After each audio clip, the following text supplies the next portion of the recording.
अस्सलाम वालेकुम। मैं हूँ लियाकत राजपर। नाज़रीन, सिंध में जो लोकल बॉडीज के हवाले से कानून बनाया गया है वो काबिल हैरत है। मेयर कराची का इंतखाब हुआ और मुर्तज़ा वहाब मेयर कराची बन गए। अभी वो लोकल बॉडीज के ज़मीनी इलेक्शन में चेयरमैन का इलेक्शन लड़ रहे हैं।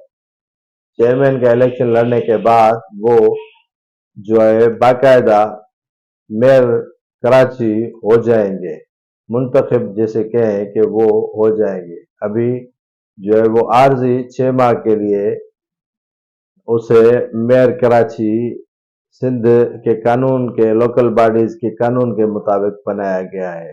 वो यूनियन काउंसिल 8 इब्राहिम हैदरी से चेयरमैन का इंतखाब लड़ रहे हैं।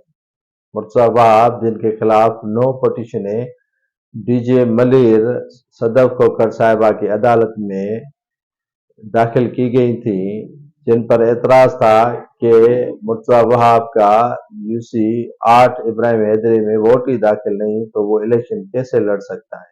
पटिशन दाखिल करवाने वालों में JUIF, मुस्लिम लीग नून, सुन्नी तहरीक, लब्बैक तहरीक, PTI और दीगर जमायतें शामिल थी, जिन्होंने मुर्तज़ा वहाब के फार्म पर एतराज़ात लगाए थे। मुर्तज़ा वहाब ने एडवोकेट इरशाद अली शर की मार्फत उन एतराज़ात के जवाब दिए।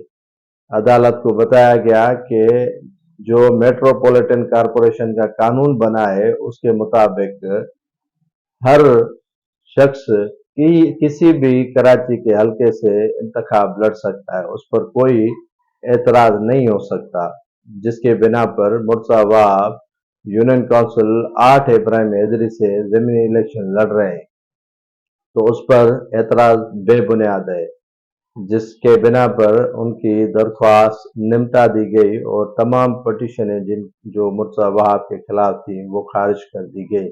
अब देखना यह है कि 5 नवंबर को होने वाले ज़िमनी इंतखाबात में मुर्तज़ा वहाब कामयाब हो पाते हैं या नहीं। फिलहाल तो उनके आगे जितनी भी रुकावटें थी वो दूर हो गई हैं।